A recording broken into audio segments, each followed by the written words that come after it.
Cross Training, Redeeming the Time Brothers podcast, a podcast by Gene Kissinger and Norman Kissinger, two brothers who spent their lives in ministry and raising large families. Our desire is to provide a digital place for those who long belong. And as always, we want to leave a nightlight on for you. That nightlight is out of the crucifixion story in Mark chapter 15, and there's a man that is compelled to carry the cross of Christ. His name is Simon. And they compel one Simon, a Cyrenian, who passed by coming out of the country, the father of Alexander and Rufus, to bear his cross. And they bring him unto Golgotha, which is being interpreted the place of the skull. And of course, the other synoptics also record this incident where this man was picked by the soldiers to carry Christ's cross the rest of the way. You hear about cross-training sometimes when you talk to athletes. Sometimes an athlete who perhaps is in football on off-season, they'll train in track. And the reason that they're taking track is that boosts their speed and endurance up so that by the time they come back to their original sport of football, they're faster than maybe the other athletes that didn't do the cross training. And that's not the only example. A lot of players will play multiple sports because it develops their athleticism in a way that helps them in the sport that they're originally interested in. It gives them extra strength, extra agility, extra ability. I want to talk about cross-training in the spiritual realm that takes place here because Jesus was carrying the cross that Simon should have died on, and then Simon takes up the cross that Jesus would die on. And because as believers, we are called to take up our cross daily and follow him. And so there's kind of a lot going on there in the imagery of the cross.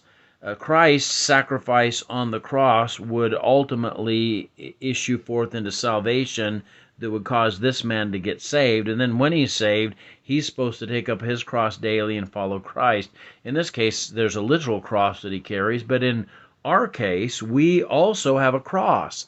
And that cross is a part of our discipleship process where we take up God's will for our lives and we engage in it, we follow it, even if it means personal sacrifice, even if it means saying no to self and yes to God, even if it means a Garden of Gethsemane moment in our lives where we say, not my will, but thy will be done.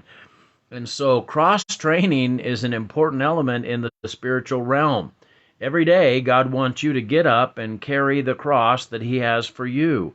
And so some have this idea that Christianity is going to be this thing that God just gives you everything you've ever dreamed of, and it's a walk on a bed of roses till you get to your Maserati and your mansion. And that's not at all the picture the Bible paints of Christianity. Instead, it involves a level of sacrifice, putting other people first, putting God first, and living a Christ-like life. And Simon here is a picture of that.